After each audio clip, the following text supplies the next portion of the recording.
So, ahead of Guardians of the Galaxy Volume 3, which is the next MCU movie, we thought it would be a good exercise to just take a trip down memory lane and revisit really one of the most iconic Marvel properties that we've seen over the past 10 to 15 years in Guardians of the Galaxy. It's been such a hugely successful franchise for Marvel Studios, and they've obviously gone back and back again to make more iterations of these characters and to tell more stories. But before we do a deep dive into all the movies and appearances from the respective characters in the MCU, man, I just kind of want to start and get your general thoughts about the Guardians and your relationship overall to these characters, especially within the context of the MCU. Would you say that they're your favorite characters that you've seen be introduced into this larger universe? Have they contributed to some of your favorite memories overall? What's just your, general standing as it relates to the Guardians within the MCU? Man, they'll always have, I think, a special place in my heart when it comes to the MCU. And I'll tell this story a million times. But I got to see this movie a couple days early when I was working at the movie theater. I worked in the movie theater in college. Maybe this was around 2014, summer 2014. My boss is like, "Hey, we need to screen this movie. Are you trying to watch this?" I was like, well, of course I want to watch this thing, but it had to be in 3D. So I end up watching Guardians of the Galaxy about 3-4 days earlier than most people in 3D. And it absolutely knocked my socks off. I had no idea what to expect and what I was going to see, but that memory will always live in my mind. Not only that, but this was again one of those earlier Marvel films where characters were being introduced that people didn't talk about outside of the MCU, right? We're coming into the MCU. People know who Iron Man is. He may not be everybody's favorite at the time before Iron Man comes out, but people know who Iron Man is. People know who Captain America is, the Incredible Hulk, Spider-Man. Everybody knows X-Men.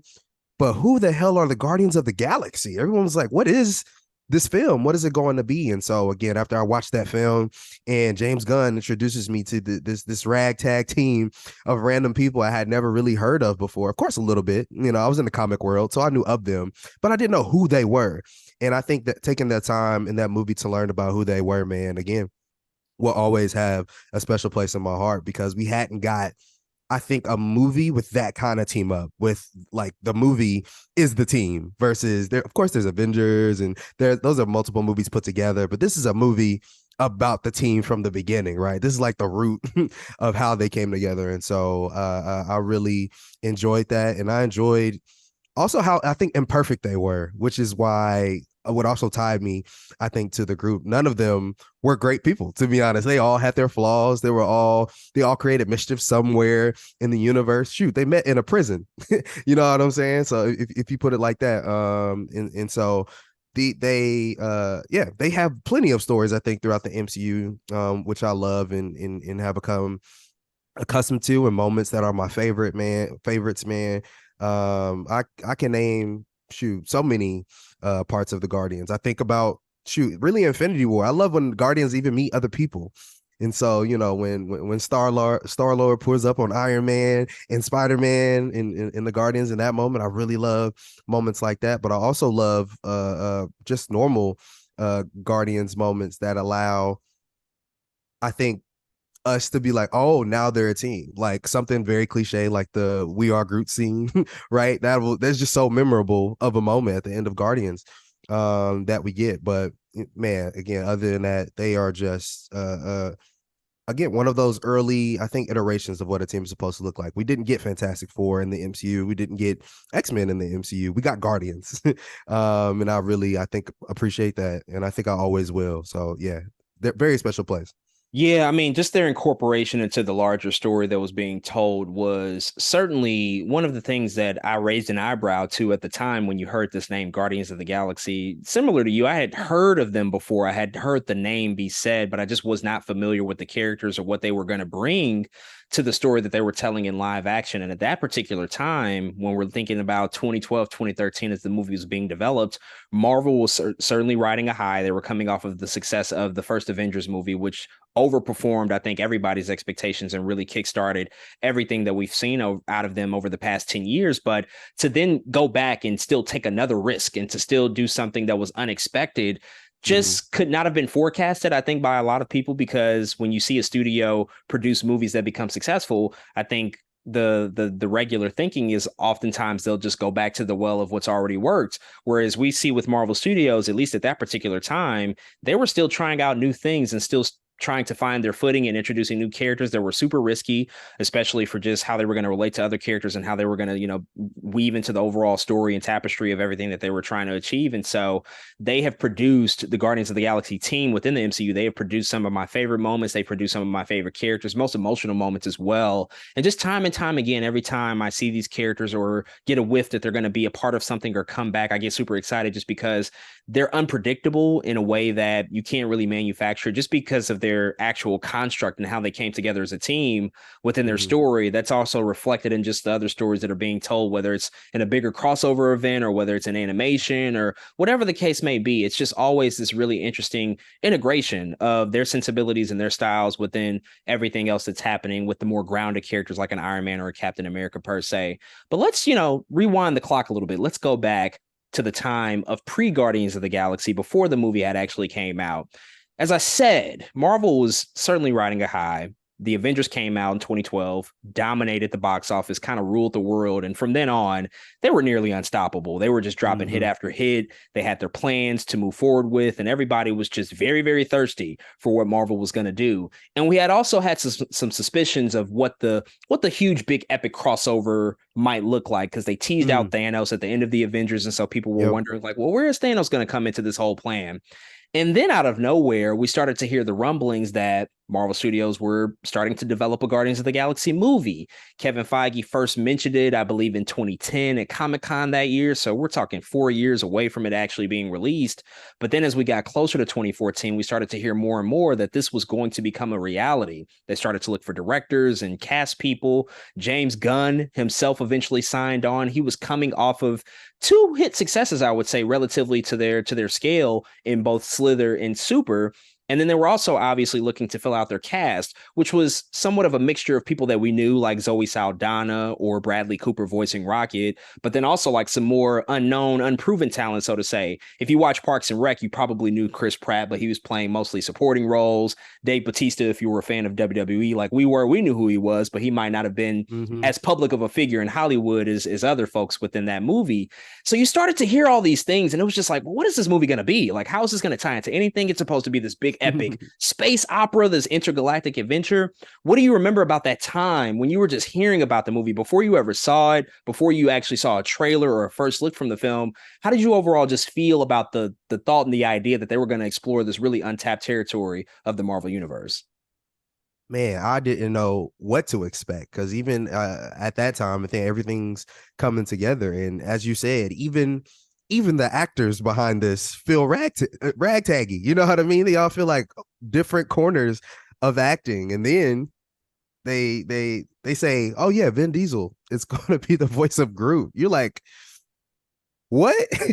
What are we talking about here? Like, what is this? What are we really saying? It really is a weird, I think, moment in time because you have no idea what to expect. But what I do remember is not necessarily the Avengers, but I do remember really liking that first Thor and the space of it all and what it looked like. And I remember being like, man, if they can Guardians of the Galaxy, if they can make this movie look as good as this movie is, I think I'm going to love it. And of course, later we find out Guardians looks great. But I do remember being, I think, hopeful for, I think that just the excitement of that, the excitement of there being another intergalactic adventure somewhere out there, especially given one, I really like space, but two, I feel like that was when we're talking about TV shows on our podcast, I always talk about, or really Phase 4 in general. I've said many times it's time to get weird. But even Guardians 1, if you really want to talk about it, is one of the earliest times that we get weird. It's not the main cast that we're used to, but it is definitely outside of the norm in space. It's a team we don't know, planets we don't know, galaxies we don't know. And so I remember being excited for that idea as well. And that was the idea I think that was being presented. And that's what also had me really excited. So I remember being excited about those things, but also very, very confused about whatever this casting was of characters. That was probably one of the biggest things that was throwing me off. Yeah, I mean, to what you just said about sort of the cosmic nature of these characters in this story, prior to Guardians of the Galaxy, Thor definitely started to tap into that idea. They started to play with the idea that, oh, magic and science are interlinked. They're one and the same where we Mhm. come from, such as Asgard. And in the Avengers, the first film, you saw aliens invade Earth. You saw Thanos' army, the Chitauri, come to Earth, but we had never really had a true space opera happen within the context of the MCU. They hadn't really gotten to that Mhm. level just yet, and this was going to be the first exploration into that really wide and unknown area of the Marvel universe, at least in live action. And that's what most excited me. Like, oh, we're actually going to start to see some intergalactic species and characters because, as comic readers, all of that stuff is out there. You've read the stories of these these really extraterrestrial creatures and other civilizations, the Kree and the Skull and Dark Phoenix Mhm. stuff. Like all of that stuff has been there, but to finally see it in live action, them just like dive in completely head first, that just got me super excited. And then as I started to see the cast come together, I'm just like, okay, well, if they are finding these very specific people who you just wouldn't have initially conceived in your pitch for this film, there must be a very, very specific take on these characters that we're just not privy to yet. Because you don't just cast Dave Bautista, you don't just cast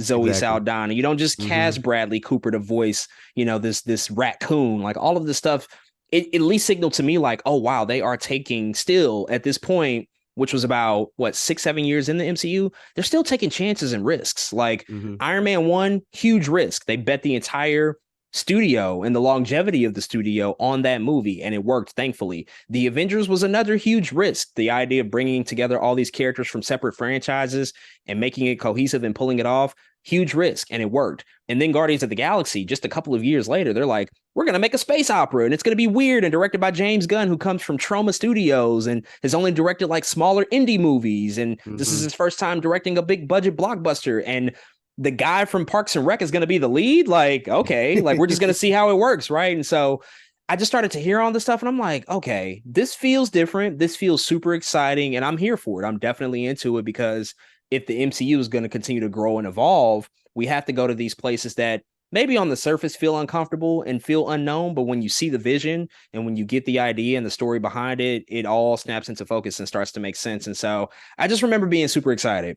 And then that first trailer drops, which I will never, ever, ever forget that moment. I remember going into 2014, getting very excited about Captain America, the Winter Soldier, which the Mhm. first Cap at that particular time, I wasn't a huge fan of. I've grown to love it more over the years in hindsight. Yeah. But at that time, I'm like, Cap 1 was okay, but I'm looking for more.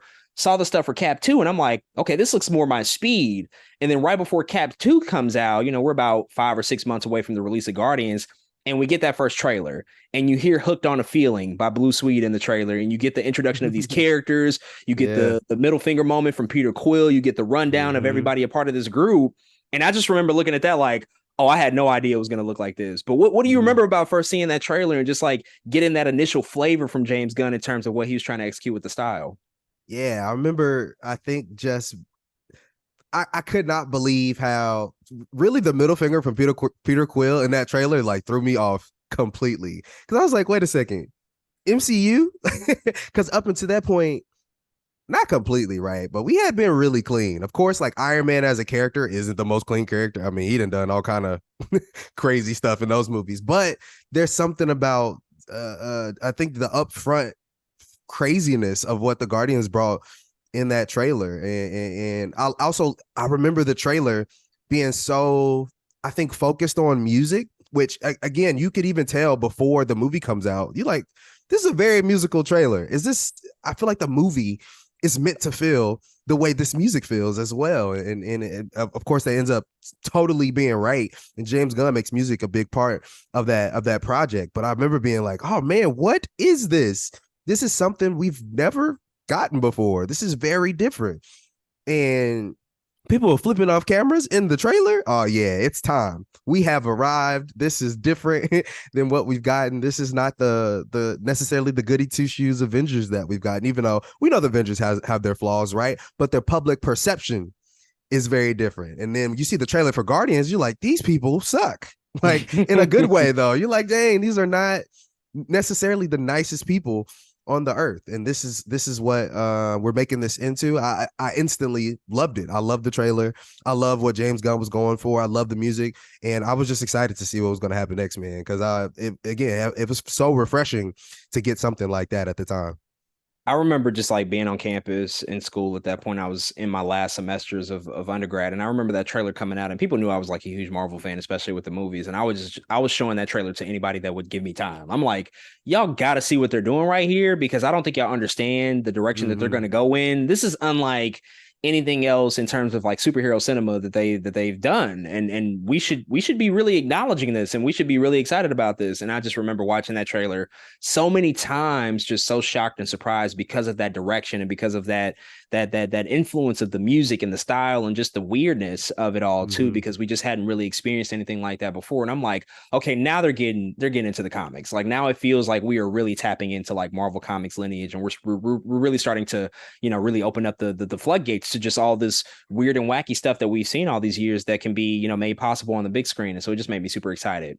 And then, of course, the movie comes out. It finally does release, and once again, it just overperformed. I think by all measurements, all expectations. The movie comes out, and it's a massive, massive hit. It makes somewhere in the vicinity of like $750 million worldwide at the box office, maybe even more than that. Obviously, it was a critical darling. People really loved it and took to the story. And to focus in on the story, and I do want to talk about this movie and just like what it was able to accomplish within the 2+ hours of what James Gunn put together.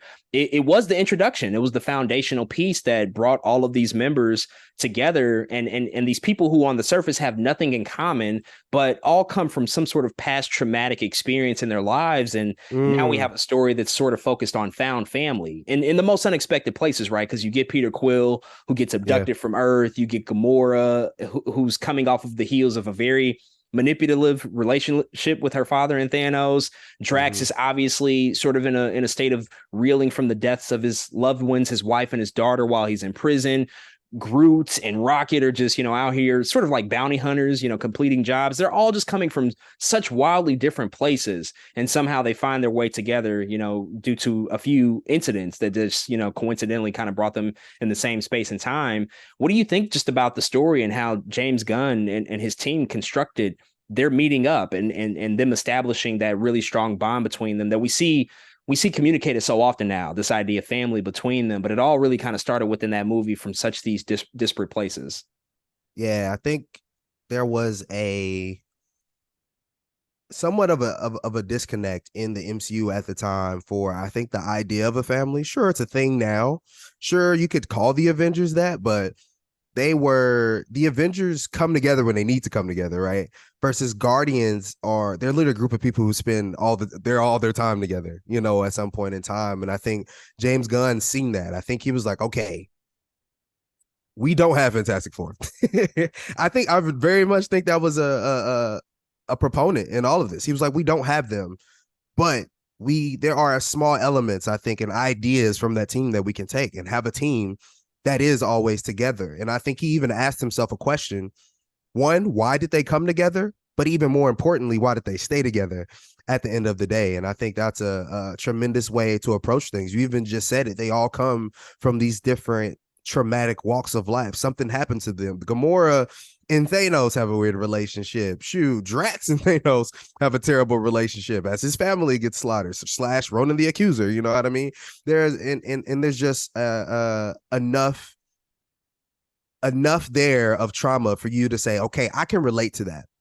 Because there are other characters, again, at this time in the MCU, 2014, you can't really relate to 100% yet. I think they make some of them more relatable down the line. For instance, Thor. A lot of us could not relate to Thor that much. You know what I'm saying? Very specifically being shunned by your father is like I'm sure it happens to somebody, but you know what I'm saying? It's not necessarily like something you see in somebody's everyday life. But you come to Guardians of the Galaxy, and I think people can relate to maybe not knowing what they want to do in life. You know what I mean? Maybe people can relate to I'm kind of on my own, but I have this talking tree who's my best friend as well. Like, I don't know. So there's just small little, I think, ideas of friendship and I guess bad experiences that brought this team together. And I think that gave people a little bit more to chew on than the public perception that is Captain America, than the public perception that does end up being Iron Man at some point. We know he's not perfect at all, but you know what I'm saying? That public perception I think is different. And so he gave us characters that we could grow with not only as individuals but as a team who have those traumatic experiences. And so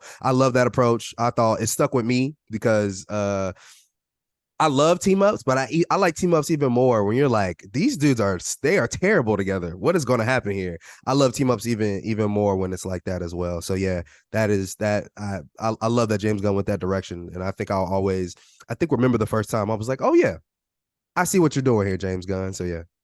Yeah, I think from a story perspective, I was always impressed by how organically they came together within that movie. Like it all made Mm-hmm. sense at that particular time and place. Gamora and Nebula, their relationship to Ronan and also Thanos, as you mentioned, Drax being a very integral part of that, Peter Quill, sort of being out and about, just trying to find treasure and finding this orb, which is kind of that one MacGuffin within the movie that not only ties them together, but ties the larger MCU Infinity Saga together, because that was all a part of the bigger plan for Thanos to acquire these Infinity Stones. We even saw them revisit that idea in Avengers Endgame when they go back to Morag in 2014. So all of that stuff just at the time, they couldn't have known that it was all going to be able to tie up so nicely by the end of the Mm-hmm. Infinity Saga. But I think we have to give credit to the filmmaking crew and to James Gunn for just having the wherewithal to put these pieces in motion for them to organically come together in that way, and then have that shared experience of previous trauma that they're probably not ready to communicate, but they all can kind of see it in each other that they're damaged to a certain extent. And Rocket, Mm-hmm. we're going to see a lot more of his backstory in Guardians of the Galaxy Volume 3. Even him has that traumatic backstory, but then they are able to move past that. They're able to still embrace each other and find this family within each other, even if they disagree, even if they say really mean things to each other, and they're calling Rocket all sorts of animals that he actually is not. They're calling him rabbit and fox and whatever else it may be. It's Mm-hmm. that funny humor, but that dark humor at the same time that comes from these painful places in their life, which makes it Yeah. super understandable. Because I know a lot of us as humans, Mm-hmm. we tend to use laughter and jokes and quips as a way to deflect our pain and to deflect the things that have hurt us in the past. And all of that stuff just felt super relatable. And I remember watching the movie thinking like, damn, this tree and this raccoon and this alien, this green alien, like they all have more in common with me than some other people I've just recently met in real life. Like it's Exactly. just Mm-hmm. it's weird that it's shaped out that way, but that was absolutely the case. I do want to talk about some specifics within this movie though. First and foremost being the soundtrack. The soundtrack was such a statement that was made by Mm-hmm. James Gunn. He knew what he was doing when he put this movie together. He actually said about the soundtrack, he said a quote here that I want to read quickly. He said, quote, "It's striking the balance throughout the whole movie through something that is very unique, but also something that is easily accessible to people at the same time," end quote.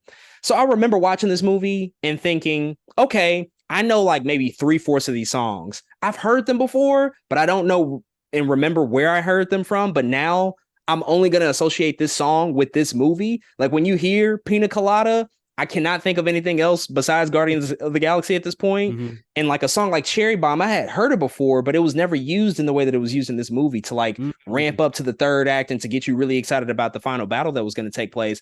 But then there was also a bunch of stuff that I had never just really tapped into before, because he pulled so many songs from the 60s and 70s, which is an era that he grew up with. So things that he probably remembers, but if you grow up in a Gen X or maybe even a millennial context, you might not have ever heard of "I'm Not in Love," which is like the opening song of the movie. Mm. Yep. But these are not just songs that are included for the sake of having a soundtrack. Like they are actually weaved into the story. They're very much a part of the fabric of everything that happens. So much so that you see Peter Quill has an awesome mix volume one soundtrack. He has a record cassette tape because it was given to him from his mother, which is a very sentimental gift. And so this was very much a part of the fabric of the story. What were your thoughts on just like hearing this music, maybe some of it for the first time, maybe hearing some songs again, just within this new context, and overall how it tied to the character's development and most importantly, Peter Quill's development throughout the story? Oh man, I am a music driven person. And a lot of times if music drives a movie, I think in the correct way, there's a couple movies that just don't do it right. But if music can drive a movie, I think in the correct way, I will always, I think, find myself gravitating towards that project. And Guardians very much did that very early for me. James Gunn very much did that very early for me, like you said in that first Guardians, because he made music as part of Peter Quill's personality, right? Like you said, he gets the tape from his mom. He's always listening to a Walkman all the time, and so it just becomes, I think, an opportunity to insert some personality into the score and into the movie, and even more importantly, into Peter Quill. So I I'll never forget the opening, of Guardians, because it's all music. It's literally all music. He's dancing. And it's fun. Guardians 2 starts the same way. Groot is dancing. And so I just remember really loving, I think, that idea of, I think, a soundtrack being almost a character in a movie, because that's what it is here. And hearing some of those throwbacks that I had heard before, whether it was, I mean, I don't know, I think I knew pretty much every song that was on there. And like you said, I don't know how though. They're just songs that I've heard over time. It could have been a Guitar Hero song. It could have been something that wasn't in a 60s or 70s movie, like you said. But I knew I had heard a lot of those songs before. But even more importantly, they had a sonic to them that made them feel, I think, at home, or made you happy. You know what I'm saying? It even, what it actually reminds me of is how big All Star was from Shrek when Shrek came out, because that was like part of the movie to a lot of people. You know what I mean? And so when James Gunn did that, I was like, dang, I feel like somebody hasn't done this in a while. At least not like this, not in this way. And so I remember just being like, dang. This is dope. Like you said, Pina Colada is now a song. I'm like, no, it's Guardians. There's very few movies I can remember that have that song in it. I'm like, oh shoot, I'm reminded of this movie. Maybe Pineapple Express. I don't know, but like there's just a couple very few movies where I feel like you hear a song and you're like, you associate it with that film all the time. Sure, there may be some, but Guardians was really doing that so intentionally, and I remember appreciating that, I think, more than anything. Yeah, I mean, the use of the songs diegetically within the movie, the fact that the characters can hear what's being played a lot of the time, not all the time, but a lot of the time, like Peter Quill is listening to that song, he's hearing it and dancing to it, like Come and Get Your Love at the beginning, like we're also hearing it. And that just makes for a very visceral and different experience. And just seeing him dance in the way that he does, like the movie opens and it feels like we're going in Indiana Jones territory. And then all of a sudden he busts out dancing to Come and Get Your Love. And you're like, wait, what?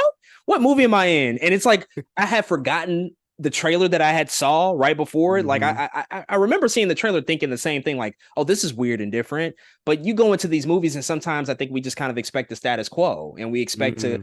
maybe get the same experience that we're so accustomed to getting, because let's be honest, many movie studios will lean into that. They'll give us what we think we want.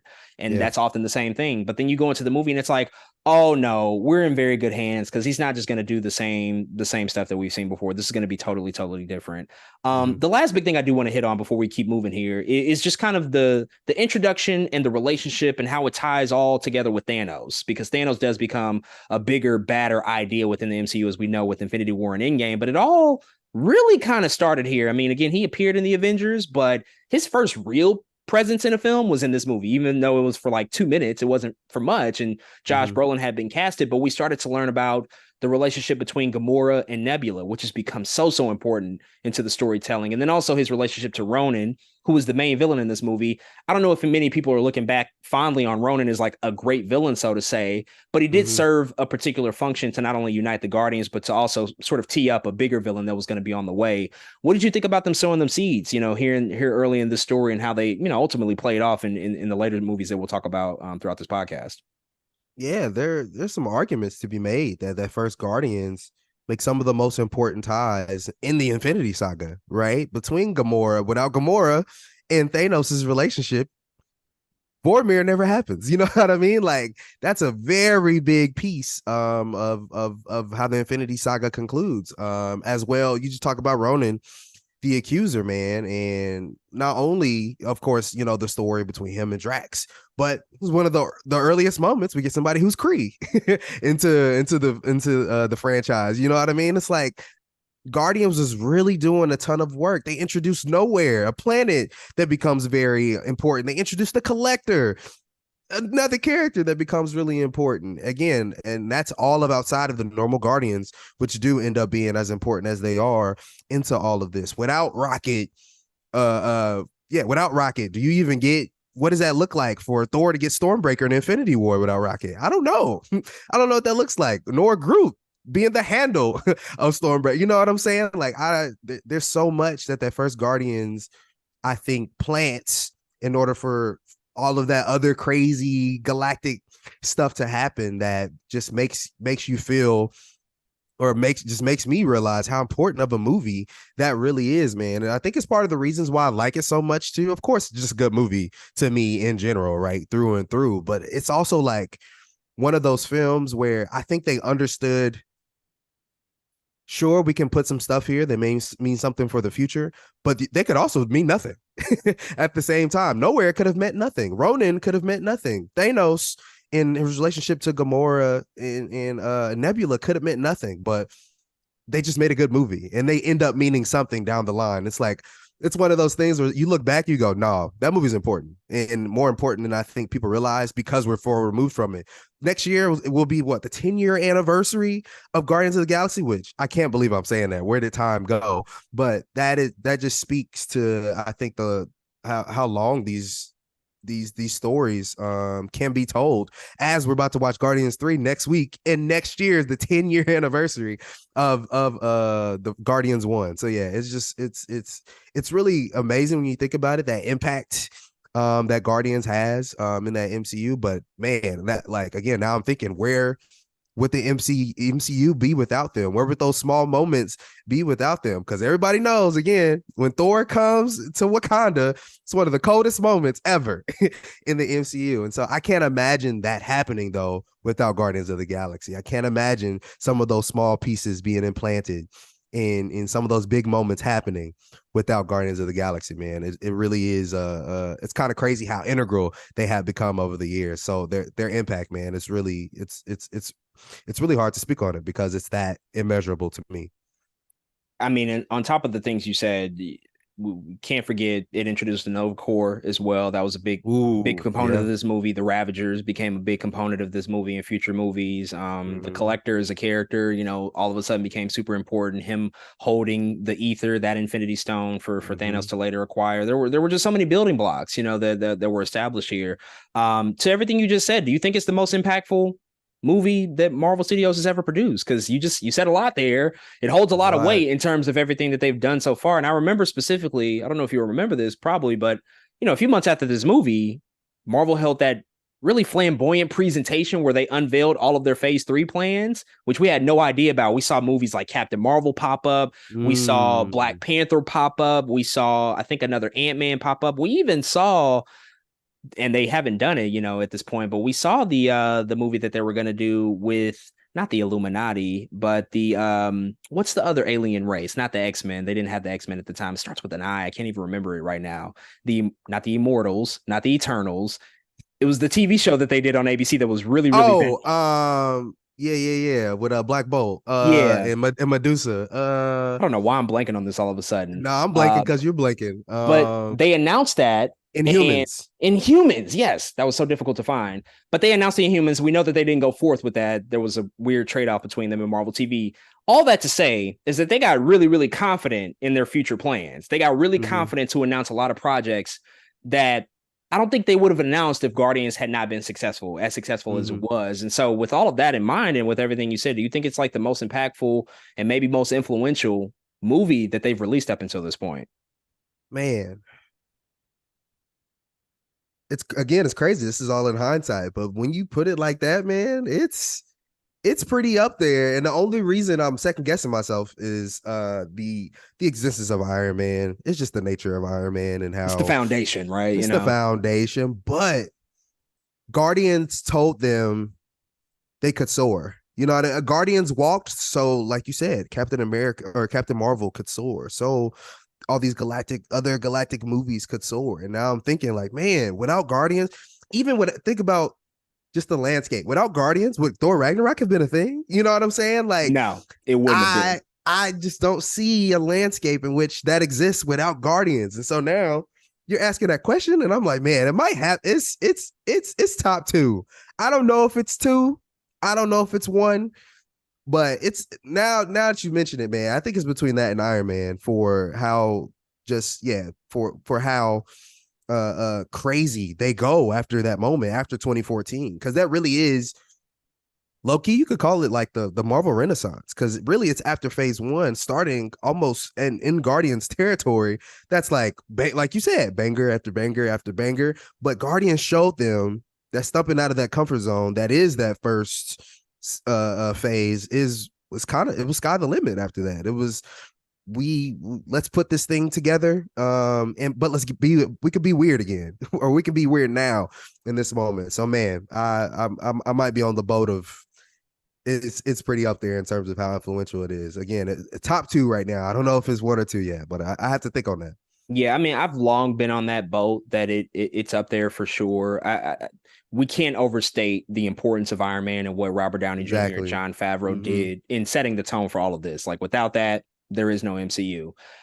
What I always like to think of Guardians of the Galaxy as, or at least the whole MCU as, I like to think of before Guardians of the Galaxy and then after Guardians of the Galaxy. Mm, Those, in my mind, are two very different Marvel Cinematic Universe experiences because before Guardians of the Galaxy, they were taking some risks, they were doing some different things, but it was very foundational. It was very much about introducing characters and bringing them mm-hmm. together and starting to tell those stories in a bigger context as it relates to the villains and the heroes and where they were going to go. But after Guardians, stylistically, when you look at Marvel movies, so much of that is pulled from the writing of James Gunn and the direction Yeah. and the style and the weird, quirky characters and the idea of family and humanity. And maybe they're not so heroic. Maybe they're just regular sort of people, quote unquote, that all of a sudden have to step up and be heroic in the worst of times, right? And so Mm-hmm. all those movies you mentioned, like Thor Ragnarok, even now, most recently with like a Quantum Mania, like I think that Mm, stuff owes so much to what was established in that movie. Again, they agree. put the battery in Marvel's back to say, like, hey, y'all, we're going to tell you the next 5 years of movies. And they don't even really like to do that anymore just because of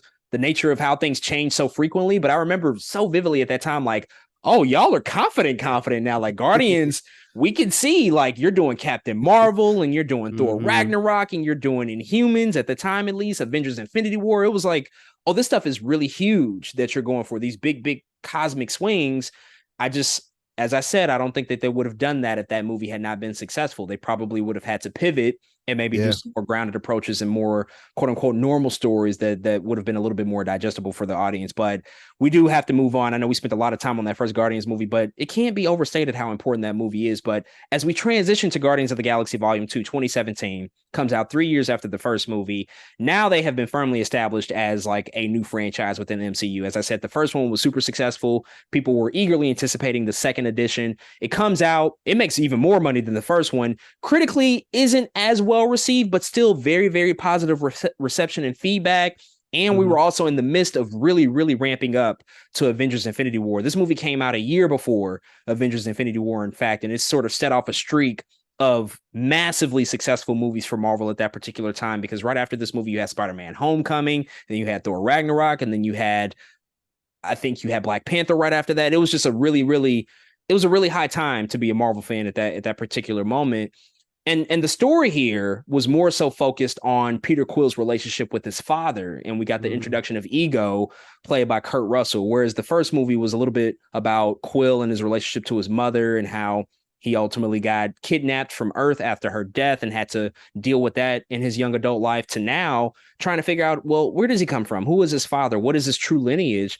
And we start to see like this guy is half celestial. There's more to him than meets the eye. And then you also simultaneously introduce a very well-known comic character in Ego the Living Planet in Marvel Comics, played by one of our most iconic actors. What were your thoughts on them, sort of pivoting the story to focus a little bit more so on Peter's father as he started to strike up that relationship with him, while also the rest of the team is starting to grapple with this information and still try to find this place of comfort amongst them? Because I would say that even in this movie, they still had not quite figured out how to be a family. Like they were still trying to figure it out Mm-hmm. because people forget that this movie is only set like 4 months after the first one. Like they're still Yep. super young in their development. So how did you think all of that played out in the course of this movie? Yeah, I think the idea of being like, okay, Guardians 1, this is how they become the Guardians. This is how they become the family. Guardians 2, okay, now what? Now what happens? Now what is it about? And Dave Bautista, I think he always said these movies are about family and friendship, very basic stuff, right? But it's something about now you found your family, and now oh boy is trying to step up, being like, I'm your dad. I'm also your family. And what those two things look like, because they both are very fresh for Peter Quill. And I think that's what makes Guardians 2 so interesting and so crazy of a premise. It's like you've been with these people, like you said, about 4 months. Now your biological father, who you have never met, who is telling you all of these things about yourself. And how does that split a person, right? How does that split this biological person who you barely know versus probably now, sure, they still are trying to figure it out, but these are now your family. They're your best friends and they exist with you. And but it's still a short amount of time. Which way and how are you split? I think that's so interesting. And I think James Gunn knew had a really good direction, I think, going into it. Cause that's interesting to me. That's like, you could write that not in space, and I'm interested. You know what I'm saying? You could write that somewhere else, and I'd still watch it. And so I think pretty prepared to enter the world of Guardians again. That told us those stories with all of those same quirks that we get for that first movie, but upped a little bit. You know, this is another movie where they start off and Baby Groot is dancing while they're fighting a big monster in the back. Low key, it might be one of my favorite openings for a Marvel film, just because it feels so keen to who they are as characters. It felt so accurate to who they were. I was like, oh man, yeah, this is exactly what would happen. Of course, Baby Groot would be paying attention to nothing that they have going on in here. But I do just remember being like, okay, now it's time to get to the nitty gritty. Now it's time to get to where what family means for Peter Quill and the Guardians. I do remember my only gripe with the movie probably was because most of the Guardians had to take some sort of a backseat. And I think that's, I don't know, you know, that's a push or pull thing, regardless, when you make a movie like this, when you have to tell a story like this. But I remember being, again, very interested in the story of Peter Quill that was being told. Yeah, exploring that fatherhood, and they teased it at the end of Guardians 1 that, oh, Quill's father might be so and so, and people had long speculated, oh, it's likely going to be Ego, and it turns out that was the case indeed. But this idea of fatherhood and what that really looks like, because for all of his life, Quill never knew who his father was. Turns out it's Ego, his biological father, quote unquote. Still don't really know how that works, but it works. He came to Earth and started impregnating a bunch of women. Actually, he went to all sorts of universes and was impregnating them just constantly. He had no, he had no restraint at all. He was just trying to find who was going to be his boy that he was going to raise. Clubs up. Oh, 1,000%. Any species, it didn't matter. And turns out Quill was that 1 in a million that turned out to be special, who did, I guess, gain the celestial gene and was able to really manifest that power physically. But then also, while Ego is biologically his father, we really saw that the movie turns out to be more about his relationship with Yondu and how that became super, super important. And Yondu was the one that raised him. And I think it speaks to that idea that it doesn't really matter. It doesn't really matter who your biological father is per se. Oftentimes that person who's in your life, in your corner, always helping you sort of see the future and give you the advice that you need, or maybe even tough love sometimes, that might be the person that you're actually more connected to. And Yondu and Peter had a very contentious relationship. Like even in the opening of Guardians 1, they weren't great. They were often berating each other, saying all sorts of crazy shit to each other, betraying each other and backstabbing each other. But that's not unlike many parental relationships with their kids. Like, not everybody has a perfect relationship. Some people do have that sort of contentious relationship with their parents. And so I think it just reflected Peter Quill trying to find something in his life that he never had. Yondu was probably the most available person there, but Yondu was also in a place of like, yeah, I'm trying to raise you, but I'm doing it in the way that I know how. And it might not be the most tender and sensitive way, but it's a way that I know how to make you, the best man that you could possibly be, or at least prepare you for everything that's out there in the universe. And I think by the end of it, we saw that like Quill absolutely had love for Yondu, and Yondu most definitely had love for Quill. Like he sacrificed his life for him, right? And so that idea of fatherhood was just such an integral part. What did you think about Michael Rooker's performance just in that movie and just what he brought? Because in the first one, it was a lot of shenanigans and gags and back and forth between him and Quill, and they were just outsmarting each other. And we got to see him use some of his powers. But in the second one is where all of the emotion really came through for Yondu, because we even got those deep Ravager connections, when they brought in Sylvester Stallone and how he was an outcast because of what he did to Peter Quill and kidnapping, this kid. What did you think about just everything he brought to the movie? Man, it's actually another one of those things where I don't think people understand how deep it is until you actually have a conversation like this, because Yondu also had an idea of at least a family, right, between the Ravagers. And Sylvester Stallone's character, again, is like, no, I'm sorry. Like, you may have the little flame on your jacket, whatever he says, but you don't belong to us. You're no Ravager of ours. And like you said, because of the things he's done. So not only is Yondu, I think, wrestling with the idea of not being accepted by the Ravagers, now he also wrestles with, I think he's always wrestled with the idea of Peter Quill being his son, and which I think is always such an interesting dynamic. Like you said, they've always yelled at each other back and forth and things like that. But Yondu had given, I think, Peter Quill his upbringing. It just is what it is. He grew up with the guy, and he even in Guardians 2, Yondu pulls up, and everyone is like, "All right, you got to stop protecting this kid." Everyone's like, "Peter Quill, come on, man!" It makes you. We feel like Yondu's crew is saying this. We feel like you keep pulling up to help Peter Quill.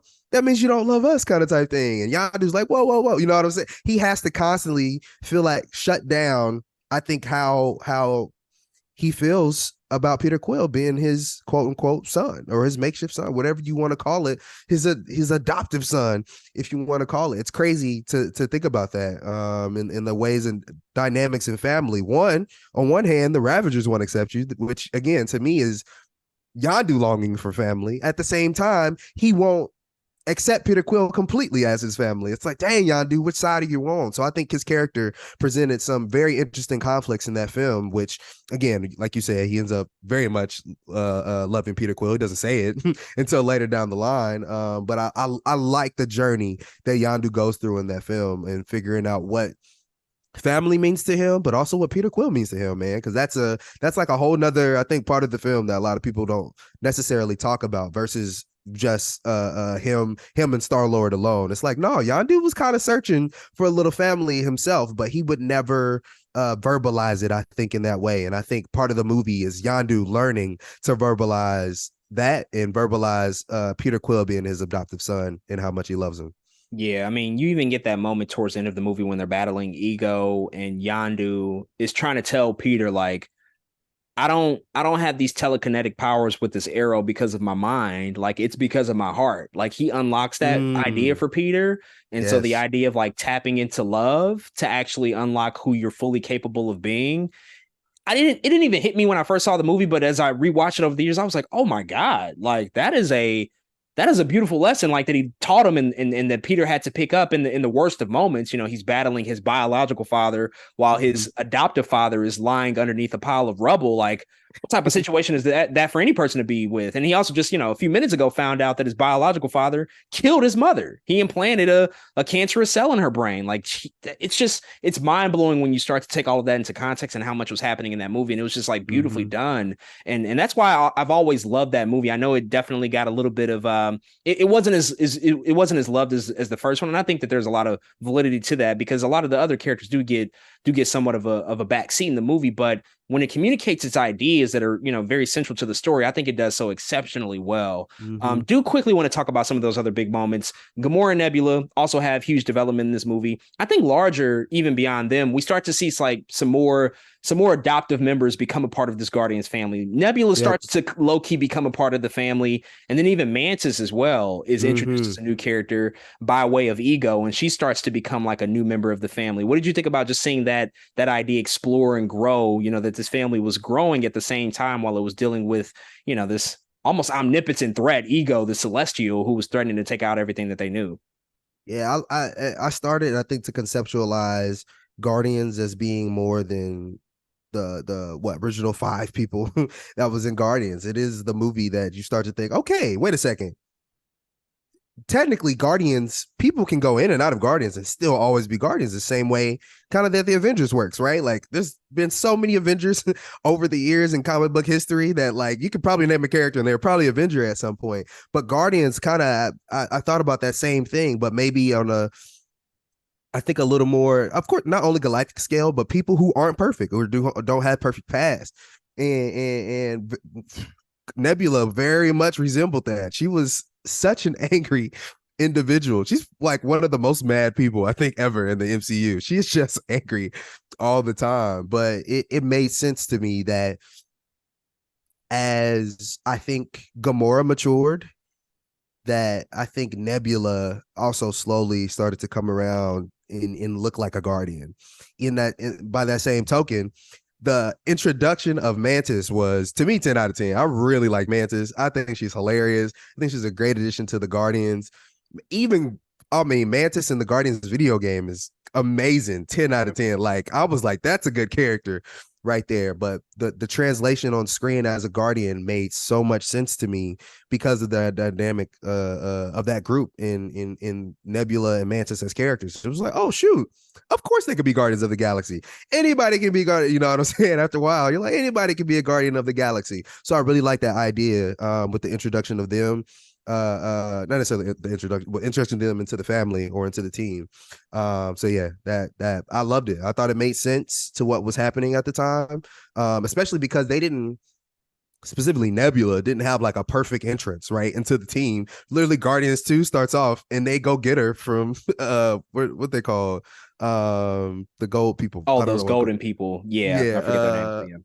But yeah. but yeah, they literally go get her as like a reward for destroying the monster at the beginning, and it's just funny. Like she's a prisoner at the beginning of Guardians too. You know what I'm saying? And so it's really cool to see how that develops between her and Gamora throughout time, and then again how Mantis kind of falls in their lap by way of ego. I just think it's a cool way to be like, okay, we have more members now, and so I like that idea that it's just an ever going. Anybody could be a Guardian. Yeah, for sure. I want to quickly call out some favorite moments from the movie. I have three, just like three notable action sequences, because I actually do think, in terms of action, this movie exceeds its predecessor. I think the action in this movie is better. Not necessarily from a story perspective, but from just like a visual perspective and the Mm-hmm. ingenuity behind it. But I love the sequence of Rocket taking out all the Ravagers. Yes, In the forest, that was just incredible to see that. I love the fight between Gamora and Nebula when she just mm, comes in on the planet, on Ego's planet, full force with the ship and tries to shoot down Gamora. And then Gamora picks up like one of the rocket cannons, like just off of pure strength, and tries to take out Nebula, which was really crazy. cool.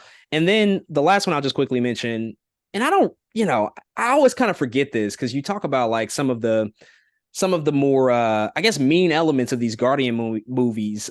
There's the whole sequence where Yandu is using his arrow to kill all of those people in that ship to escape, and like that's a lot of murder happening. And I A don't I don't lot of think we murder. often I don't think we often like really digest that he's murdering a lot of people, and him and Rocket are just having a great time. But there's that whole lead up sequence where Groot has to go have to find the device to give it to him. But just like a few really cool moments. What about you? Any like key moments that stand out from the movie? Big Taserface fan for you in this movie? Did you love what Taserface brought to this movie?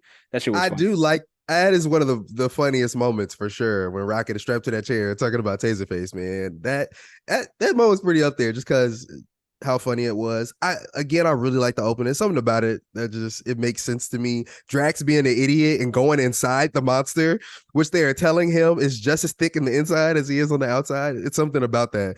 That it just all that moment, that whatever, however long it was, 5 minutes is just like the most Guardians thing ever, which is why I really love the opening to the film. You pretty much named the other stuff, man. I really like Rocket and the other soldiers really try to step up to the Guardians and find the Guardians, and they're being beamed up because Rocket has that little device or whatever. I really like that moment too.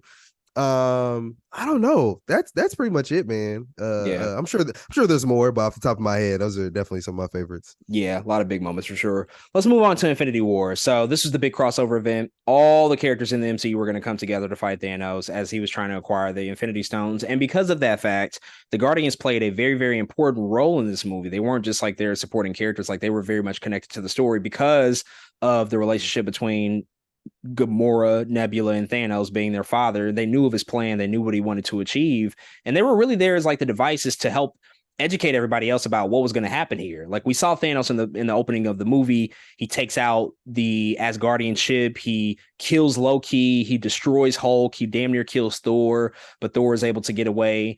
And the rest of the movie, we start to see the pieces come together and how the Avengers can start to coalesce and come together to fight Thanos. But it was really Gamora and Nebula who I think helped drive the narrative of the movie just because of their Mm-hmm. relationship with him. Again, that was all so well established prior to Infinity War, but they just played such a super important role in this movie. And it was so important that the existence and the whereabouts of the Soul Stone were unknown to pretty much the entire universe except Gamora. She was the one Mm-hmm. individual that had all of the information necessary for Thanos to acquire that stone. It leads to a bunch of backstory that we see between their relationship and how Thanos kidnapped her from her home world to how he ultimately manipulated Gamora and Nebula to being his two daughters and carrying out his bidding. And then we saw it just result in the very, I guess I would say, sad death of Gamora. The fact that he had to sacrifice her in order to get the Soul Stone. That's what we found out on Vormir with the Red Skull. So, what did you think about just that important story beat? Really taking place within the meat of that film, because we had met all of the Avengers, we met the Guardians, but we hadn't really met Thanos. We saw him for like all of 30 Mm-hmm. seconds across maybe 3 movies. This was now the time to really let us know what his motivations were, but then also let us know what those connections were with both Gamora and Nebula.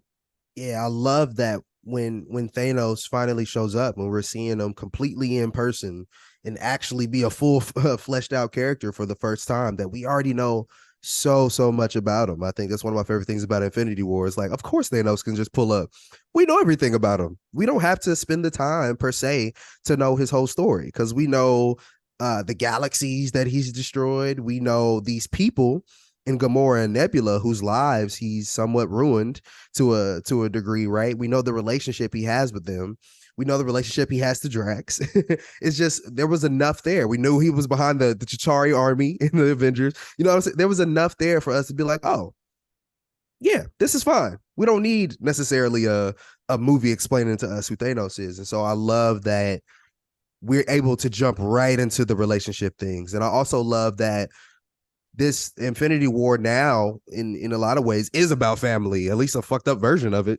You know what I mean? At least to a degree, it is about Nebula and Gamora and their relationship to their father, but even more so, how toxic of a relationship between Gamora and Thanos it truly is. Thanos really is.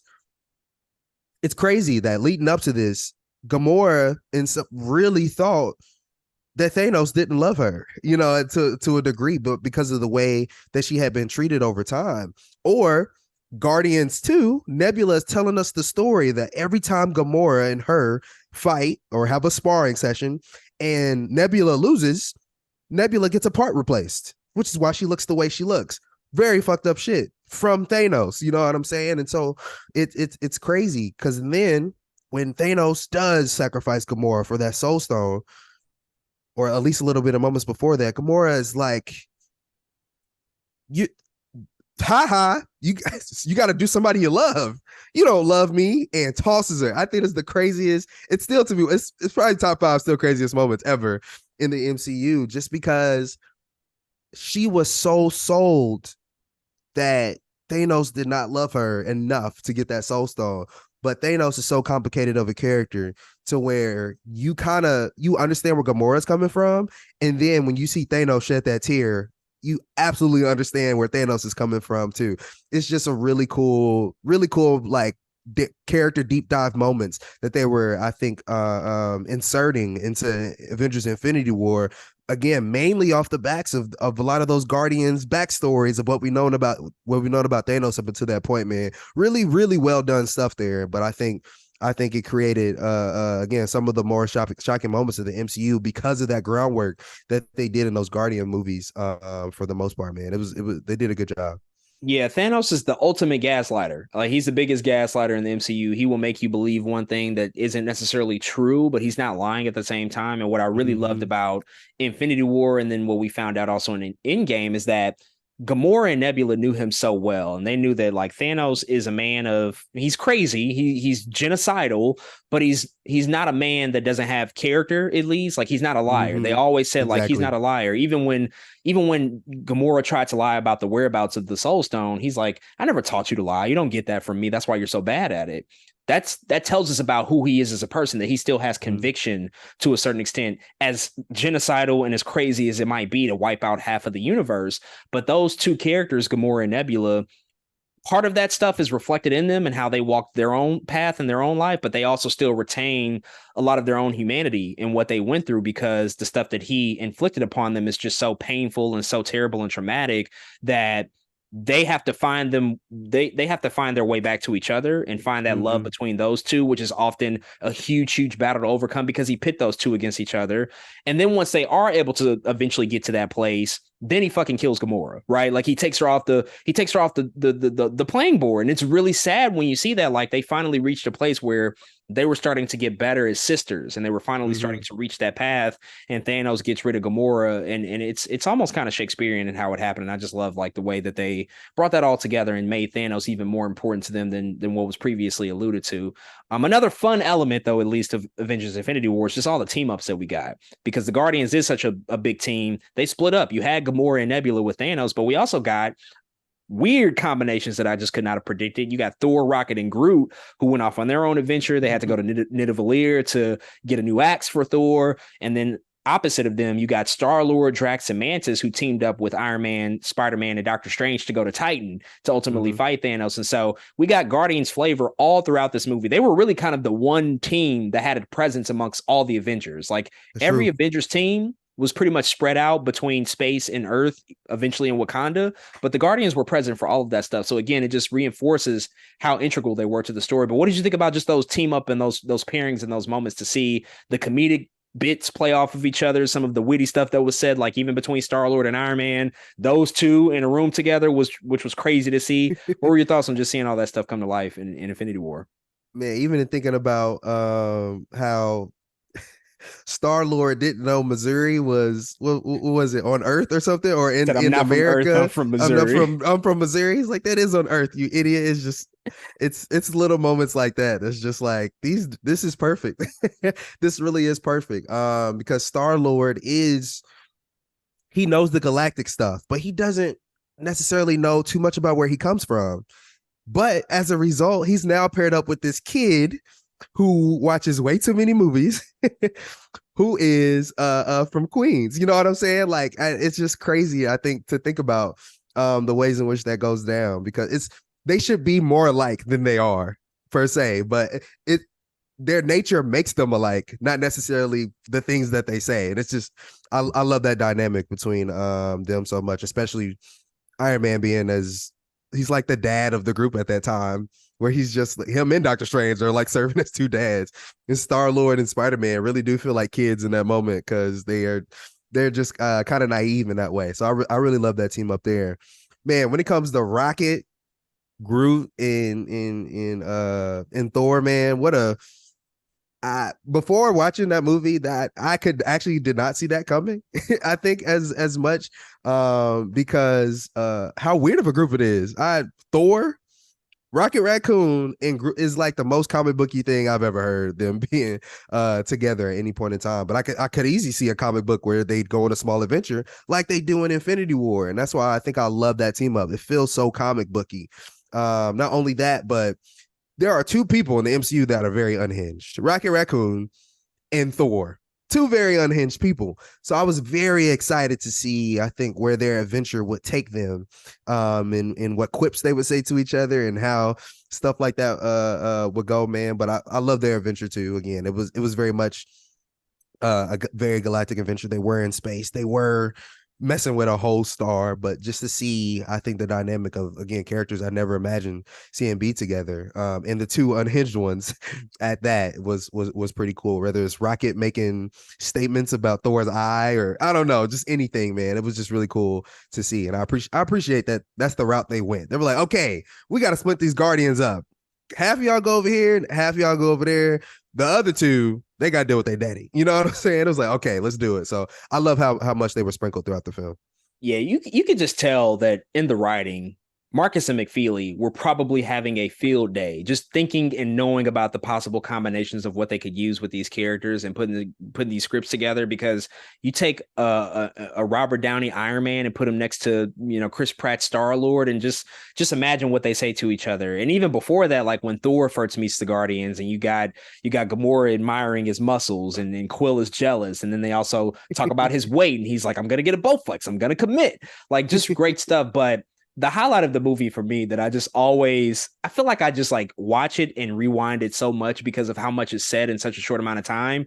It is that moment on Titan when they're trying to come together and come up with a plan before Thanos arrives. Like you got Star-Lord and Iron Man, like, let's figure out what we're gonna do here. Iron Man is obviously losing patience. He cannot, put up with them. He calls Drax Mr. Clean, which I laugh at every time.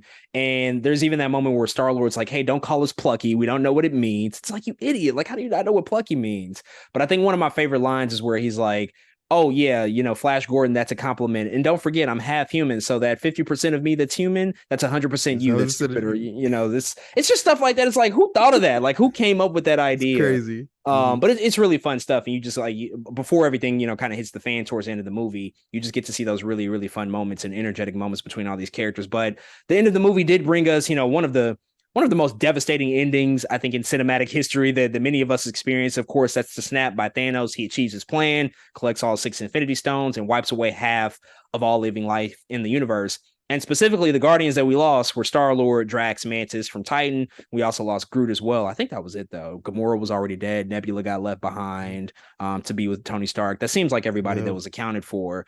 Mhm. So that took off half the players from the drawing board. So it really just left us with Nebula and Rocket by the time we got to Avengers Endgame. And so these two were very integral in the plan to bring everybody back, to resurrect half of all life that had been decimated because of the snap. And so Nebula and Rocket went from being Guardians of the Galaxy to low-key being Avengers by Avengers Endgame. Like they were a Mhm. part of that core group that were a Yep. part of the time heist, and we got to see them go on that mission. And they went to places that they knew. We had Rocket go off with Thor back to Asgard in 2013. Nebula was on Morag with War Machine in 2014. So again, just another interesting way to have these characters be influenced and infused throughout the rest of the story in the MCU because originally they weren't a part of the Avengers, the first movie, they weren't a part of that original core team, but just due to the nature of how everything played out and because they were the only ones left behind and they had to deal with the sadness of losing their fellow family members, their fellow team members, they had to really step up and become Avengers and do the work of the Avengers and also, sort of report to Black Widow in that 5 year time frame as well Mhm. while they were still trying to hold the team together. What did you think about that decision, specifically to have Rocket and Nebula kind of be the two that were left behind as opposed to maybe somebody who is a little bit more of a leader, I guess, from what we've seen, like a Star Lord, so to say, and instead they decided to focus on Rocket and Nebula. Yeah, I think at the time when they decided on who to snap, I think they're already thinking about Endgame in that moment, right? I think they're thinking about, okay, who is our team that's going to bring everybody back, even before they snap them. I think they're like, okay, who needs to go and who's going to stay? And I have a feeling that one reason I feel like they didn't want to have too many leaders in the room, right? They couldn't have Star Lord, Iron Man, Captain America. They're like, okay, we can't have all those people in the room at the same time. Some of these people got to go, and I think they choose Rocket and Nebula because of the story beats and the ways they can fit into the universe at the time. We know that Rocket is a master technician. He's a very tactical guy. And I think that serves the team that they have at the time of Endgame, right? That 5 year difference. Rocket is in some remote planet and doing the recon that he has to do along with Carol Danvers and whoever else was part of that was Don Cheadle too. I think was part of that. Ant-Man, Nice Black Widow, Ant all that, yeah. Man, Black Widow, yeah, yeah. And I think, yeah, I think they were like, okay, we need one character who makes sense for us, but also we need enough characters to motivate them to go. And I think that was easy. I think Rocket was an easy pick there. Groot, you keep Groot. Groot's not going to talk. You know what I'm saying? Groot's not going to really give you anything. Nobody can understand him. Groot can get snapped. Star Lord, leader. We don't need the leader right now. Groot can go, or Star Lord can go. And so Drax, too much of a. He probably wouldn't help the planning enough. You know what I mean? Drax got to go. So I think they just found the right character to keep around to make that make sense for Endgame. And I think Rocket was a perfect choice. Nebula, I think they really do keep Nebula around because they knew how we were going to get Thanos into our timeline or into the original timeline using the Nebula switcheroo. And I think that was one of the main reasons they decide to use Nebula. Not only that, but in that all of we just got done talking about how important this family story is, Nebula also made sense to be one of the people I think that played a part in I think all the shenanigans having to deal with Thanos. And so I thought it made sense, man. It made it so like, damn, those are the only two left. Like, you imagine like you're watching Guardians and somebody tells you, oh, the next movie is only Nebula and Rocket. You're like, damn, but I think they wanted that feeling as well. I think they wanted you to be like, those are the ones that are left. And to make that group really feel like it took a hit, because it did. Outside of Gamora, for sure, it definitely took a hit. And so I think they wanted that to be known, and those are the two that made sense. So yeah. Yeah, Nebula works on a lot of different fronts when you really think about it, because she was left behind with Tony on Titan. And so to get back to Earth, or at least try to make that voyage back to Earth, having another handy person, another mechanic, on the ship with him to help Yeah. survive for the 3 weeks that they were just like stranded out in space was very, very important, because Tony, he probably would have died within a week, of just being out there by himself. He's incredibly smart, but she has that cosmic background that he did not have. He had never really been to space. So she served that purpose. You already talked about the integration of that Thanos from 2014 into the current timeline. So that two Nebulas story that they had to play with to connect those two pieces was really important. And then also just the knowledge that she had of knowing that Gamora had perished on Vormir. They had to locate all these stones in the time heist, right? They had to figure out the time and the place that they could go back to. Gamora was the only person remaining that knew that Thanos had returned to Titan without Gamora, because Rocket was not on Titan during that battle and everybody else had dusted. So she was the one that could say, we got to go to Vormir to get the Soul Stone. Now, she didn't know the details of that plan and what it took to actually acquire the Soul Stone. She probably just assumed, like, I guess Thanos just killed Gamora for whatever reason. But the idea of the sacrifice we saw had to come to life, more so with the arrival of Clint and Natasha on Vormir. So Nebula was incredibly important. It made a lot of sense. I think it made a ton of sense to have her there, and Rocket, as you said, for all those reasons as well. And he's also been like the Cape Captain of the Guardians too. Like, him and Quill have gone back and forth for so long. Yeah. He's like, I'm the Captain Quill. Like, I'm the one. This is my ship. So ideally, he's already ready to step up and be a leader in that capacity, right? So I love what they did there. I think that it all made sense. And then we get the huge battle at the end, probably the most iconic battle in any Marvel movie. There's just so many moments, and all the heroes return. We get the portal sequence, and you see all the people that had perished return. You get Star-Lord back, and Mantis and Drax, and everybody's reunited. But it's a different Gamora, because the Gamora in Infinity War did indeed die. They could not bring her back, because she didn't die at the hand of the snap. She died because Thanos threw her off of a cliff. So we get a little moment between Star-Lord and Gamora where she doesn't really recognize him. We're going to see how those threads play out in this upcoming volume 3. But I guess before we wrap up the in-game talk, in the small ways that they were able to, sort of have those moments between the characters when they return, what did you think about that? There weren't many, I think, for the Guardians. We didn't get really a ton of stuff from like Mantis or Drax, so to say, in that battle, but they were present. How did you feel about just at least having them back once everything was resolved and they were able to use the Infinity Gauntlet to bring everybody back to life? Yeah, I do remember Drax stabbing a nigga like 15 times in his back. I do remember that. Of course, Mantis being part of I guess not everybody's favorite, but the woman empowerment scene of all the girls coming together. Mantis was definitely in that scene as well. But yeah, it was just cool, I think, to see them as part of the conglomerate, man, because they're now a team that has been entered within another team in the Avengers. And so it was just cool to see them be part of again, that I think that bigger, that bigger collective, man. But yeah, it was cool to see him back. Yeah, so let's move on and talk about some of the other appearances that these characters have made in the subsequent years after the release of Endgame. The Guardians have still been a very important piece in the MCU as it relates to Phase 4, now moving into Phase 5. We had some appearances of the Guardians in the What If animated series. There was the episode where we had T'Challa all of a sudden become Star-Lord instead of Peter Quill, and he was a member of the Guardians of the Galaxy. We also had the Guardians of the Universe episode that came together to fight Ultron as he started to collapse and take over the multiverse. And Gamora actually played an important role there. you leave What If and then you go into Thor Love and Thunder, where they don't have a huge role, but by the end of Endgame, we saw that they had picked up Thor. Thor was now just going to go on adventures with them. And so we finally got a bow on that at the top of Thor Love and Thunder, where they sort of, helped him out with his initial adventure and then they dropped him off. And then, of course, the I Am Groot sort of mini specials that came out, the short films that came out about a year ago, just kind of highlighting Groot doing things, having fun, becoming more of a mature version of himself. We got to see him do a lot of different adventures that were fun and cute and adorable. But what did you think about just some of these like one-off appearances that were happening over the past couple of years, just to again keep us up to date with where the Guardians were, not giving us too much before the release of Volume 3, but just showing us like this is what they've been up to, this is kind of where the team is at, this is how they also influence possible multiverse story threads that are going to be carried forth in the future stories of Phase 4 and Phase 5.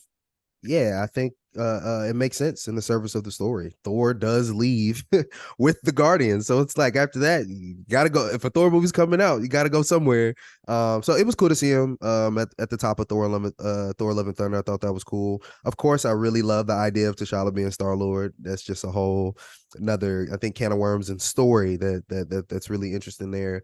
I Am Groot was cute. It was adorable. It is what it is. But man, I really like when I think they actually take the time to at least update us on some characters when we don't know where they are, or the fact that they do drop off Thor so early in Asgard or in Thor Love and Thunder. It's like, okay, Thor has now been dropped off. This is where the Guardians are at this point in time. No more Thor. And so yeah, I just really like when I think the MCU can do that, because sure, of course, I love when things can be isolated stories, but I also love when you can insert characters and be like, okay, this is still a universe, y'all. Like we still have to take care of them. There's still things and appearances they have to make in certain places. That is just, it is what it is. It's housekeeping in a big comic book universe. Let's do it. Because comics used to do the same thing, low key. It used to be like, last time, or I don't know, I was reading a comic with Shuri in Miles Morales, and they have to tell you like, oh, Shuri just got off of this planet, or Shuri just got done doing this thing, this is how they got here, kind of type thing. So I love that they're able to translate that to films as well. So yeah, it just makes sense. But I'm always happy to see where the Guardians are, man, at all times. Yeah, the whole idea behind as Guardians of the Galaxy, I had always wanted to see where that would go. It wasn't a ton of stuff in Thor: Love and Thunder, but it was still nice to see that at least in the beginning, like they were all together, they were with him, and they also got to see Thor's transformation, him sort of become himself again, because we know at the end of Endgame, like he was not himself, he was overweight, he was still sort of reeling from the depression of losing to Thanos ultimately. And while he was with the Guardians, I think that's like a really key seminal moment, more so for his character than them per se, because he got to transform himself once again and start to find his purpose and find what he was going to do. And ultimately, once that movie kicks off, we know Gore the God Butcher is like the main villain of that, so he's able to just like part ways with them finally and say like, thank you, Guardians, look after, quote unquote, my ship, even though it's not his ship, and, just go fight Gore ultimately. So I thought that was just a cool integration and a cool story thread that they continue from Avengers Endgame. And so it was nice to see, but really most of what we've seen out of them since Infinity War came recently with the Guardians of the Galaxy holiday special, which dropped this past winter holiday season. We talked a lot about this special on a previous podcast where we reviewed it, so I would definitely encourage people to go check that out to get our full thoughts and reactions to that holiday special. But for the purposes of course, revisiting the Guardians and their history in the MCU, we should just, briefly recap and talk about, all the big stuff that happened from that. And I think the one big takeaway, I think, from that whole holiday special beyond the story is the fact that it set up a lot of things that we're planning to see in Guardians of the Galaxy Volume 3, things that we weren't necessarily privy to before seeing that holiday special, but of course things that will ultimately be paid off in this third movie. Of course, the introduction of Cosmo was present in the holiday special. We also found out that they had purchased Nowhere from the Collector, and so now they are sort of the protectors and the keepers of Nowhere, which is that, that celestial head that's out in the middle of the galaxy. And then of course the big story point that dropped throughout that holiday special is the fact that Peter Quill and Mantis are actually related. They are siblings. That is her sister, or excuse me, that is his sister. And so we found that story thread out, which is why she wanted to do something special for him for Christmas. And so a lot of that is still yet to be seen in terms of how it's going to impact the story in Volume 3. But what do you just remember, after watching that a few months ago, of just like them sowing the seeds of just the stuff that's going to obviously play a very, very integral role in the story that's going to conclude at least this iteration of the Guardians once we do see Volume 3 next week? Yeah, what it actually reminds me of now, now that we're kind of talking about it, is a lot of the movies, comic book movies we go see, we'll walk in and they'll give us like a comic. And a lot of times that comic will be the events that exist before the movie. And now that's a holiday special kind of feels like that. It feels like one of those little mini one-off comics. It's like, okay, this is where our characters are, but it gives us some canon like beats to go off of into the next movie. And so it makes that Guardian special, I think even that more special. Of course, there's a sentimentalist of it all, the Christmas of it all. But man, Cosmo's part of the team. The Guardians now own Nowhere. They are feeling a little more Nova Corey in that way. You know what I mean? They do feel a little bit more connected as Guardians of the Galaxy in that way. And then we figure out Peter and Mantis are brother and sister. It's like that's a pretty big story beat. You know what I mean? I can imagine going into Guardians 3 and you kind of miss that. You're in the middle of Guardians 3 and they say something about it. You're like, wait a second. Where did this come from? You know what I mean? So it makes it feel important, I think, in that way. So yeah, I really like that special becomes of that. It does feel like a comic that kind of exists before the main movie happens, and so I thought it was good across the board. I really enjoyed it. But now thinking of it like that, it's like, man, this is a very actually important piece of content that I hope everybody sees before they check out Guardians 3.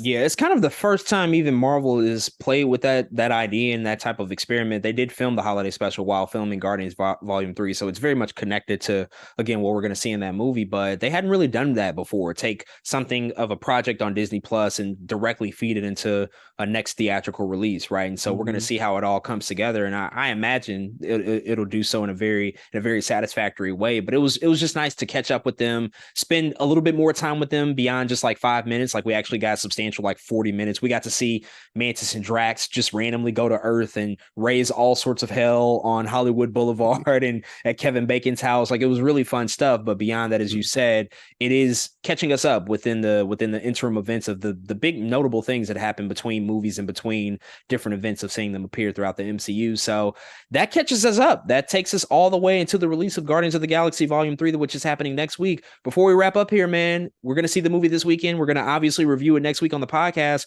What are you Yeah. hoping to see? We do know for a fact that this is James Gunn's last Guardians of the Galaxy movie. The Mm-hmm. man is about to be super busy over at DC, shepherding that universe and also directing Superman Legacy at this point. And this is really going to be the last time we see this team together in this form or fashion. We don't really know what the future of the Guardians is going to be in the MCU. We don't know who's going to survive the events of this movie to even still possibly be around. So, as the final chapter in this really impactful and influential trilogy within the Marvel Cinematic Universe, what are you just hoping to see when we step into that theater this coming weekend? Man, I hope to see, I think, the story of the Guardians, I guess, conclude with this particular group of Guardians actually say, okay, we give us some direction, I think, in that way, and find some finality in the way in which this group's conclude. For example, when the first Guardians, it's like, okay, we are a rag team group of people. We just happen to come together low key. And now by the end of the movie, we low key just saved the universe. Now we are the Guardians of the Galaxy. The second one, sure, it's a little bit more about Peter Quill and Ego, what's going on there, but it is at the end of the day still about family and what that family looks like and how who's going to have each other's backs, who exists where. That carries over into Infinity War and Endgame. We got the family back. We see the beginning of Thor: Love and Thunder. They're still very much traveling together. They're all together. They seem like everything is fine. They're very much existing as Guardians. Moving to the holiday special, they are the Guardians of Nowheres we have here, and they seem to be, I think, thriving in some ways, right? People look at them to guard for real, like actual Guardians of the Galaxy. People look for them, people hire them, people go to them for things they need. I'm looking for a conclusion to, okay, sure, there's going to be a conflict in this movie, right? Whatever conflict happens, I'm looking for, where does the family end?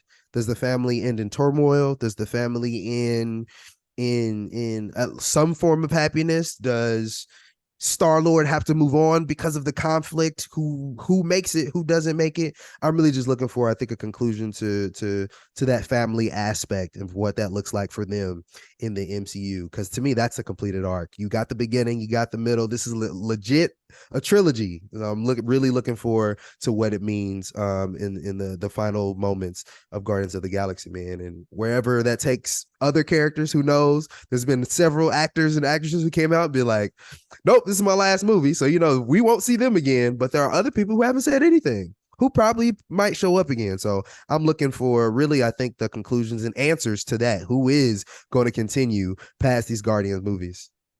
Yeah, this is something I've been reflecting on quite a lot in the preparation for this episode, but just also obviously getting ready and excited for the Guardians of the Galaxy Volume 3 movie. This is technically the first time that characters within the MCU will resolve and conclude their story within their own franchise. Because when you Mm, think about Iron Man, his story concluded in Avengers Endgame. It didn't conclude in Iron Man 3. When you think about Captain America, his story concluded in Avengers Endgame, not in Captain America Civil War. Even Black Widow, her story concluded in Avengers Endgame, and then we got a prequel film directly after that. Now is the first time that characters who've been a part of all of this stuff for the past 10 years will mm, properly end their story within their own franchise, because Thor's still making movies. Ant-Man, we don't know what's going to happen with that. He's probably going to be in the next Avengers movie. This is going to present a level of finality to us that we haven't experienced since Avengers Endgame, where it's like we're saying goodbye to characters. We're saying mm-hmm. that this is the door that's going to close on those stories. And I'm very excited yet somber about that, because I know James Gunn and what he's capable of, and I know he will fuck us up emotionally. And so I have to mentally prepare for that. And I also have to mentally prepare that this team, which has been so important and has been so integral to everything that they've done up until this point, will no longer be what it looks like. And Mm, that is simultaneously sad, but it's also beautiful, because I love when things can end and end on their own terms, as yeah. opposed to sticking around longer than they need to or wearing out their welcome. I would much rather them go off in the sunset and conclude this story on their own terms in the way that they want to, and give us hopefully what's to be a satisfying ending that wraps up all of these different threads in the ways that we hope and would like to see out of them. And I think that in the hands of James Gunn and in the hand of this cast, that's been just such an important piece of this whole bigger MCU project and experiment over the years. I have a lot of faith that they will be able to pull that off and achieve that with this third movie. And so we will have to certainly see this upcoming weekend. But folks, with all of that out the way, that's all we have for this episode of Two Black Nerds. Thank you again for tuning into another podcast. We'll actually be back later this week, because we're going to do our first ever summer movie draft. That's right. We're going to draft some movies. You got to tune into that episode to get all the specifics. So be on the lookout for that. And of course, we're going to come back next week with our in-depth and comprehensive review of Marvel Studios' Guardians of the Galaxy Volume 3. We're going to go check out that movie this weekend, and we'll be back next week with the full breakdown, spoiler-filled details, all the big moments and memorable things that come out of that movie. We'll be back here next week to talk about it in full detail. So be on the lookout for that. But until then, we will see y'all next time.